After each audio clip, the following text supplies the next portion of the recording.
Diagonal, DIAGONAL। Diagonal means हमारे हिंदी में इसको कहते हैं विकर्ण।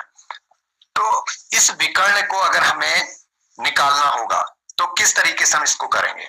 हमसे क्वेश्चन ये कहेगा कि एक आयत की लंबाई आपको मान लीजिए 5 सेंटीमीटर या 5 मीटर दे रखी है। आपको उस आयत की, उस रेक्टेंगल की ब्रेथ या चौड़ाई आपको दे रखी है मान लीजिएगा 4 सेंटीमीटर। तो उसका विकर्ण क्या होगा? तो इस तरीके का आपके पास में प्रश्न होगा। तो आपको विकर्ण निकालने के लिए एक फॉर्मूला होता है, तो उस पर हम काम करते हैं।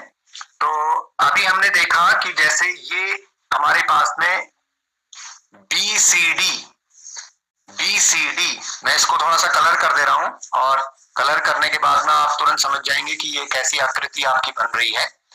BCD हमारे पास में एक राइट एंगल ट्रायंगल है, एक समकोण त्रिभुज बन रहा है। और आपने समकोण त्रिभुज में देखा है कि ये जो हम जिसे लंबाई कह रहे हैं, ये लंबाई वहां पे बेस कहलाती है, आधार कहलाती है, और जिसे हम चौड़ाई कह रहे हैं वहां पे ये परपेंडिकुलर यानी कि लंब कहलाता है। और जो सबसे बड़ी भुजा होती है हमारे पास में, इसको हमने कर्ण कहा था, लेकिन जब रेक्टेंगल के अंदर ये बनता है तो इसको विकर्ण यानी कि डायगोनल नाम से जाना जाता है। तो सेम वही चीज है, अगर हमको डायगोनल निकालना है, इसका विकर्ण निकालना है, तो विकर्ण बराबर आपके पास में क्या हो जाएगा? विकर्ण बराबर स्क्वायर रूट ऑफ लेंथ का स्क्वायर प्लस ब्रेथ का स्क्वायर, ये हमारे पास में आ जाएगा। उसकी लंबाई का स्क्वायर प्लस चौड़ाई का स्क्वायर, चौड़ाई लंबाई का वर्ग धन चौड़ाई का वर्ग, इसका हमने वर्गमूल निकालना है। तो इस तरीके से इस क्वेश्चन को हम करेंगे। और इसी में एक दूसरे तरीके से भी इस क्वेश्चन को पूछा जा सकता है कि अगर आपके पास में एक कमरे की लंबाई 5 मीटर है और चौड़ाई 4 मीटर है, तो उसके अंदर वो बड़ी से बड़ी छड़ की लंबाई बताइए जो उसके अंदर आ जाए। छड़ मतलब रॉड, वो रॉड क्या होगी? तो रॉड को हम ऐसे डायगोनली रखेंगे और इस रॉड के अकॉर्डिंग हम निकाल लेंगे कि भाई हमको विकर्ण निकालना है। ठीक है, तो विकर्ण बराबर हमारे पास में क्या हो गया? जैसे इस क्वेश्चन के अकॉर्डिंग ही चलते हैं, तो हमसे कहा कि 5 लेंथ हमारे पास में 5 है, तो स्क्वायर रूट ऑफ, ये स्क्वायर रूट का साइन है, वर्गमूल का साइन है, लंबाई का स्क्वायर, लंबाई हमारे पास में 5 थी तो 5 का स्क्वायर प्लस चौड़ाई हमारे पास में 4 है तो 4 स्क्वायर। ये हमने इसको सॉल्व किया, स्क्वायर रूट के हमारे अंदर आ गया 5 स्क्वायर यानी कि 5 5 सा 25 प्लस 4 का स्क्वायर 4 4 जा 16, और इसको जब हम ऐड करेंगे तो हमारे पास में हो जाएगा स्क्वायर रूट ऑफ 6 में 5 ऐड कर दिया तो 11, कैरी रहा 1 और 1 2, 2 प्लस 2 4, तो स्क्वायर रूट ऑफ 41। तो ये आपके पास में उसका विकर्ण हो जाएगा। और कभी कभी आपके पास में ऐसा होगा कि ये विकर्ण एक ऐसी चीज निकलेगी जिसका कि आप स्क्वायर रूट निकाल सकेंगे। तो √41 का स्क्वायर रूट आप नहीं निकाल सकते हैं, तो इसलिए हम √41 मीटर स्क्वायर इसको मीटर में इसको कर देंगे। विकर्ण है यानी कि वो भी उसकी लेंथ है, तो ये भी आपके पास में मीटर में आएगा। तो ये तो हमने बात की थी विकर्ण की। और इसी तरीके से कभी कभी ये होता है कि भाई क्वेश्चन में आपको डायगोनल दिया होगा। अब आपके पास में जैसे ये एक रेक्टेंगल बना है, इस रेक्टेंगल में आपको एक डायगोनल दे दिया, डायगोनल की आपको कोई लेंथ दे दी, और उसके बाद एक आपको लेंथ आपके पास में कुछ लेंथ दे दी और यहाँ डायगोनल दे दिया। आपको भाई इसकी ब्रेथ निकालनी है।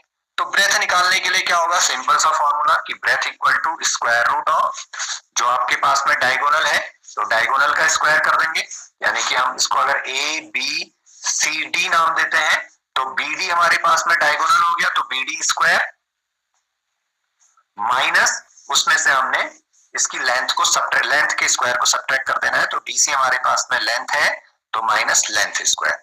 और अगर इसी तरीके से लेंथ अगर निकालनी होगी तो स्क्वायर रूट ऑफ, मैं इसको थोड़ा इस तरीके से लिख लेता हूं, विकर्ण का वर्ग माइनस चौड़ाई का वर्ग।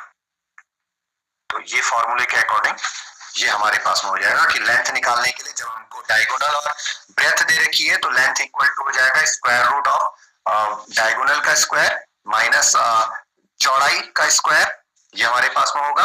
और इसी तरीके से अगर ब्रेथ हमको निकालनी है तो ब्रेथ इक्वल टू क्या हो जाएगा square root of diagonal square minus length square. तो इस फॉर्मूले पर हमने काम करना है। ओके, अगला हम जो टॉपिक इस पे शुरू करने जा रहे हैं वो है हमारे पास में वर्ग। वर्ग से हम संबंधित बात को करेंगे कि वर्ग क्या है। जैसे हमारे पास में ये मैंने एक फिगर यहां पे बना के रखी, ऐसी आकृति जिसकी सभी भुजाएं बराबर, यानी कि ए बी BC के बराबर, BC CD के बराबर और CD AD के बराबर। तो हम यहां से कह सकते हैं कि AB equals BC equals CD equals AD। First condition तो हमारे पास में ये हो गई कि इसकी चारों भुजाएं, 4 साइड्स जो है इक्वल होनी चाहिए। दूसरी कंडीशन क्या आती है कि एक ऐसी बंद आकृति हो और जिसमें जो इसकी संलग्न भुजाएं हैं, जो इसके साथ में जुड़ी हुई भुजाएं हैं, जैसे DC के साथ में AD भुजा जुड़ी है तो ये इसके साथ में 90 डिग्री का एंगल बना रही है।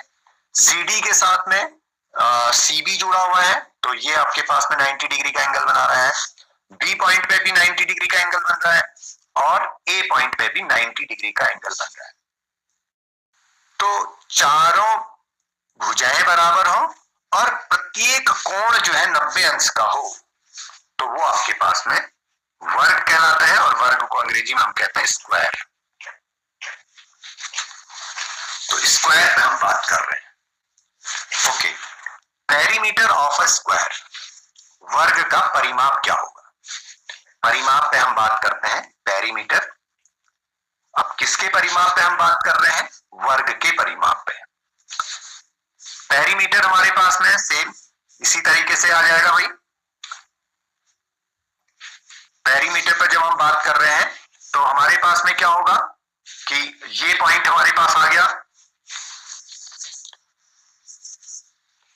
इसे हम नाम दे देते हैं A B C और D। तो पेरीमीटर ये कहता है A पॉइंट से चले B तक पहुंचे, B से C तक गए, C से D तक गए और D से A तक चले गए। यानी कि एक जो चक्कर हमने लगाया वो पेरीमीटर है, वो परिमाप है। और एक नाम इसको और भी देते हैं हिंदी में, परिमिति। तो परिमिति निकालनी है तो क्या करना है, कितनी भुजाएं हैं आपके पास में, 4 भुजाएं हैं। तो आपके पास में हो जाएगा वर्ग का परिमाप, perimeter of a square equals क्या, AB plus BC plus CD plus DA। ये हमारे पास में है। अब सभी भुजाएं बराबर हैं।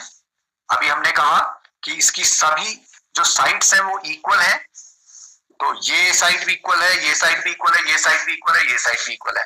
तो ये जो लंबाई है और ये जो चौड़ाई है, लंबाई और चौड़ाई अगर जब बराबर हो जाती है, लंबाई और चौड़ाई जब बराबर हो जाती है तो उसको हम कह देते हैं भुजा। तो इसलिए वर्ग में लंबाई और चौड़ाई बराबर होने पर वो भुजा कहलाती हैं। तो अब हम यहाँ लंबाई और चौड़ाई ना कह के इसको कहेंगे भुजा, यानी कि साइड। तो बात करते हैं यहाँ पे, AB हमारे पास में भुजा है, साइड, प्लस BC भी हमारे पास में भुजा है तो प्लस भुजा, CD भी हमारे पास में भुजा है तो प्लस भुजा, और उसके बाद हम चले DA पे, DA भी हमारे पास में भुजा है। तो भुजा मेरे पास में कितनी बार है, भुजा मेरे पास में कितनी बार है, 1 2 3 4। तो 4 बार भुजा, 4 टाइम्स साइड। तो ये हमारे पास में फॉर्मूला आ गया भाई, वर्ग का परिमाप बराबर 4 गुणा भुजा। अब सभी को समझ में आ गया होगा कि ये 4 कहां से आया।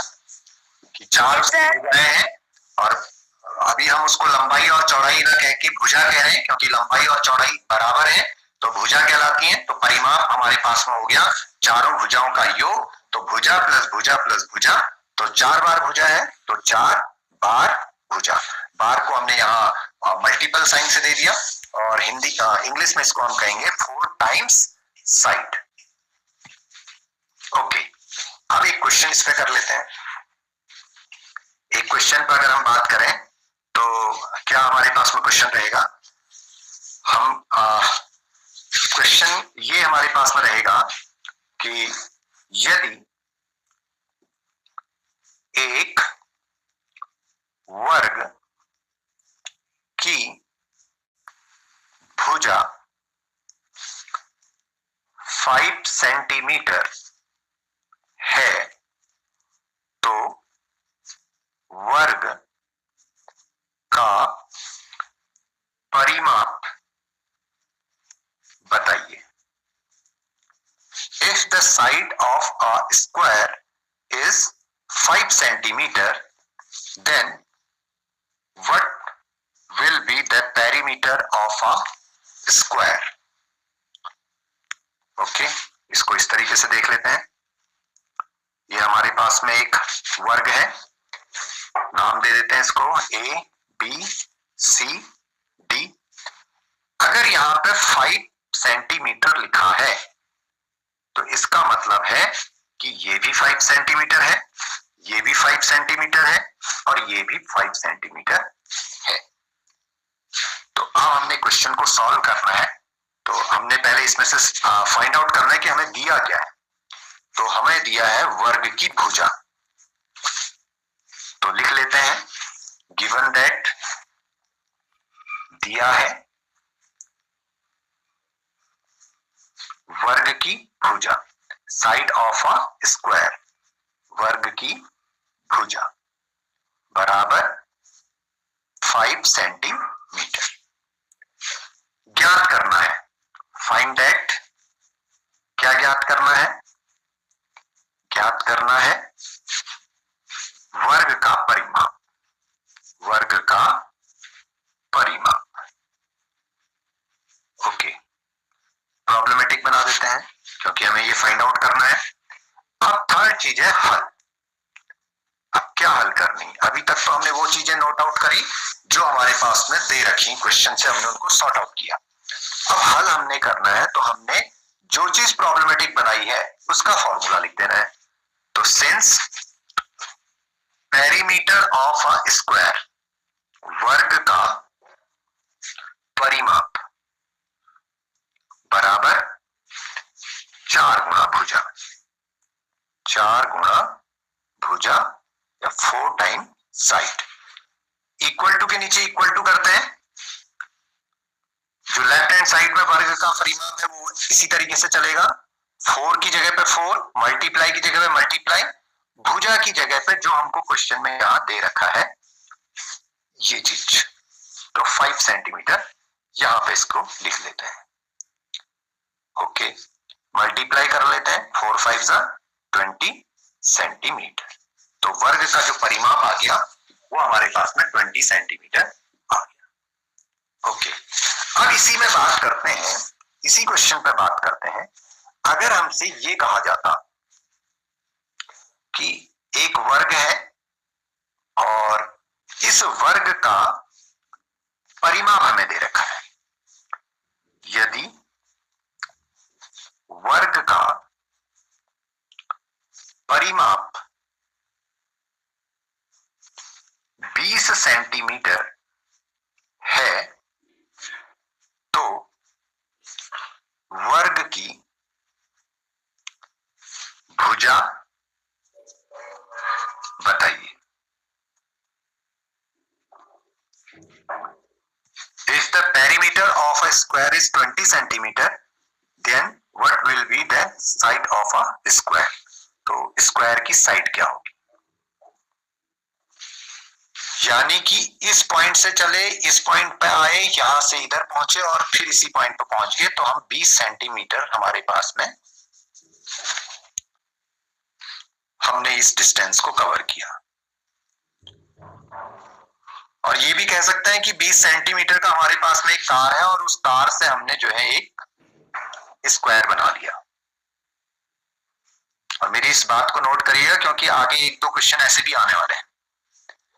तो 20 सेंटीमीटर हमारे पास में इसका परिमाप हो गया। अब हमसे ये क्वेश्चन कह रहा है कि इसकी भुजा क्या है, यानी कि एक साइड हमको बतानी है। तो देखिए कैसे निकलेगा। हम जानते हैं परिमाप का फॉर्मूला, वर्ग का परिमाप बराबर 4 गुणा भुजा, 4 गुणा भुजा। अब बात ये कह रहा है कि हमको निकालनी है भुजा। तो भुजा निकालनी है तो भाई भुजा तो रहेगी अपनी साइड पे, भुजा अपनी जगह पे ही रहेगी,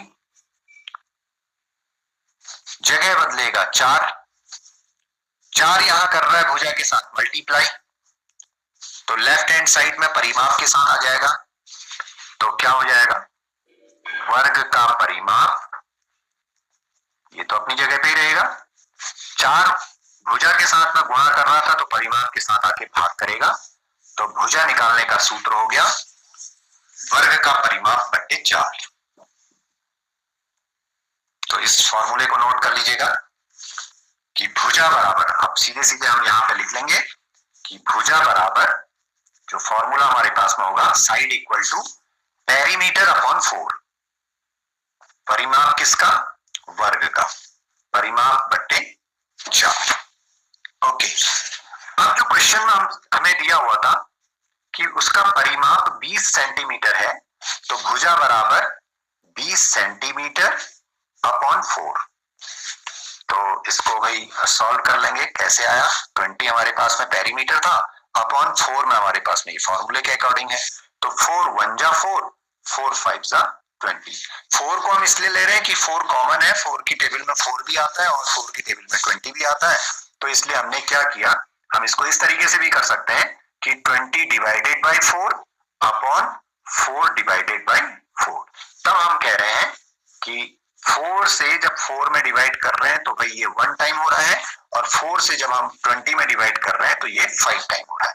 तो 5 अपॉन 1 आ गया, और 5 अपॉन 1 मतलब हो गया 5 सेंटीमीटर। तो इस तरीके से हम इन क्वेश्चंस को कर सकते हैं। अगला, हम जब बात करें इसके क्षेत्रफल की, तो क्षेत्रफल को भी देख लीजिए क्या हमारे पास में है। ये हमारे पास में एक वर्ग है। जैसा कि हमने बात की थी कि क्षेत्रफल आपके पास में होता है कि जो भी आकृति आपकी दी है वो जितना एरिया कवर कर ले, जितनी जगह को वो ढक दे, उसके बाद हमको उसके पीछे की कोई चीज ना दिखाई दे, तो वो हमारे पास में कहलाता है क्षेत्रफल। जैसे आपने कमरे में दरी बिछा रखी है तो दरी के नीचे कुछ आपको दिख नहीं रहा है, तो वो आपके पास में दरी का क्षेत्रफल हो गया, उसकी लंबाई के बराबर, उसकी चौड़ाई के बराबर। अब ये जो वर्ग है, ये जो जगह घेर रहा है, ये अपनी भुजा के बराबर और अपनी भुजा के बराबर जगह घेर रहा है। तो क्षेत्रफल, वर्ग का क्षेत्रफल, वर्ग का क्षेत्रफल, area of a square equal to भुजा इंटू भुजा, साइड इंटू साइड, भुजा गुणा भुजा।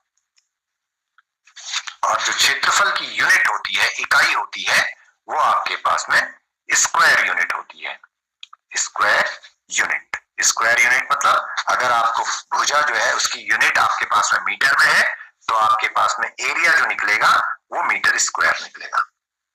अगर आपके पास में सेंटीमीटर में दे रखी है साइड, तो उसका जो एरिया होगा वो आपका सेंटीमीटर स्क्वायर में निकलेगा। तो ये हमारे पास में था। अब अगर उसी क्वेश्चन को हम ले लें, हम ये कहें कि हमारे पास में एक स्क्वायर है और इस स्क्वायर की जो साइड है वो 5 सेंटीमीटर है, P Q R S, ये हमारे पास में एक स्क्वायर बना हुआ है, इसकी एक साइड आपको 5 सेंटीमीटर दी है। तो स्क्वायर में ये समझ जाइएगा कि अगर हमारे पास में एक ही जगह 5 सेंटीमीटर लिखा है तो इसका मतलब ये भी 5 सेंटीमीटर है, ये भी 5 सेंटीमीटर है और ये भी 5 सेंटीमीटर है। अब हमें निकालना है एरिया। तो गिवन दैट जो आपको दिया है क्या दिया हुआ है, वर्ग की भुजा, वर्ग की भुजा, side of a square equal to 5 centimetre. Find that, ज्ञात करना है। क्या ज्ञात करना है आपको?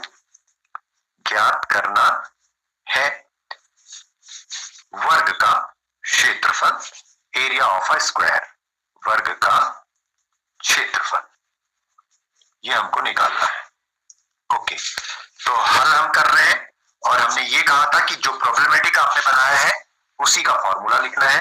तो वर्ग का क्षेत्रफल बराबर वर्ग का क्षेत्रफल बराबर भुजा गुणा भुजा, भुजा गुणा भुजा, ये आपके पास में आ गया। और भुजा आपके पास में है 5 सेंटीमीटर इंटू 5 सेंटीमीटर। सबसे पहले हम यूनिट को मल्टीप्लाई कर देते हैं। सेंटीमीटर को जब सेंटीमीटर से हम मल्टीप्लाई करते हैं तो हमारे पास में आ जाएगा सेंटीमीटर स्क्वायर।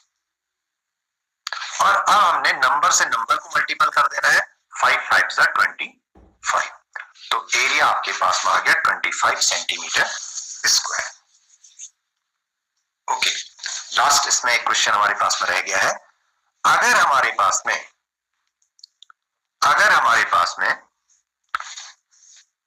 वर्ग का क्षेत्रफल, अगर हमको क्षेत्रफल दिया हो 25 सेंटीमीटर स्क्वायर, तो इसकी भुजा निकालिए, तो इसकी भुजा ज्ञात कीजिए, यानी ये कितना होगा।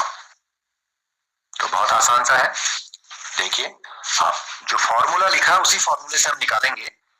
हमने कहा कि area of a square equal to side into side, भुजा गुणा भुजा। ओके, अब इसको थोड़ा सा और मॉडिफाइड करता हूं मैं। क्षेत्रफल बराबर भुजा गुणा भुजा, मेरे पास में क्या है, भुजा 2 बार है तो मैं इसको लिख सकता हूं भुजा की पावर 2, भुजा स्क्वायर। अब मेरे को भुजा निकालनी है, तो भाई यहां जो पावर 2 है ये चले जाएगी लेफ्ट हैंड साइड में। अब ये 2 की जो पावर, ये जो पावर 2 है तो इसका डिनोमिनेटर 1 है। किसी भी जो आपके पास में पूर्णांक होता है, जो इंटीजर होता है, उसकी जो उसका जो डिनोमिनेटर होता है उसको हम 1 मानते हैं। तो 2/1 इक्वल टू 2। तो अब ये 2/1 यहां से ट्रांसपोज कर जा रहा है लेफ्ट हैंड साइड में, तो इधर आके ये हो जाएगा क्षेत्रफल की पावर 1/2 इक्वल टू भुजा। यहां केवल भुजा रही,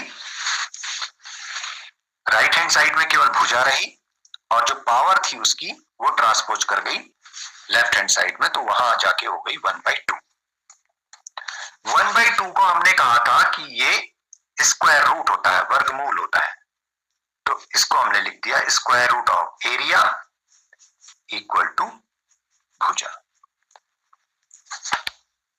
अब हमारे पास में जो वर्ग है, उस वर्ग का जो क्षेत्रफल दिया है वो हमको दिया है 25 सेंटीमीटर स्क्वायर इक्वल टू भुजा।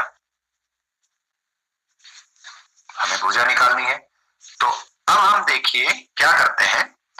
25 हमने आपको स्क्वायर याद करवाए थे, और अगर याद होंगे आपको तो 25 किसका स्क्वायर है, तो वो है 5 का। अब हमने कहा था जब नंबर का हम स्क्वायर रूट निकालते हैं तो वो 2 उसमें आता है, +5 और -5, यानी कि +-5। सेंटीमीटर स्क्वायर है तो 1 सेंटीमीटर हट जाएगा, तो सेंटीमीटर आपके पास में आ गया, -5 सेंटीमीटर और +5 सेंटीमीटर, ये हमारे पास में आ गई भुजा। लेकिन भुजा कभी नेगेटिव नहीं होती, भुजा कभी ऋणात्मक नहीं होती, तो भुजा हमारे पास में हमेशा पॉजिटिव होती है। तो इसलिए हम पॉजिटिव वाले को लेते हैं और नेग्लेक्ट कर लेते हैं माइनस वाले को, तो तब हमारे पास में आ गई भुजा 5 सेंटीमीटर। तो यानी कि जब आपको क्षेत्रफल दिया हुआ है, वर्ग का क्षेत्रफल दिया है तो वर्ग का आपने भुजा निकालनी है तो भुजा आप निकाल सकते हैं उसका स्क्वायर रूट करके। तो अगले टॉपिक में हम आपको स्क्वायर रूट निकालना भी सिखाएंगे। जो हमने अभी आपको याद करा रखे हैं तो उनको आप याद के तरीके से ही निकालिएगा। तो आज के सेशन को हम यहीं पर समाप्त करते हैं। धन्यवाद आप सभी लोगों का।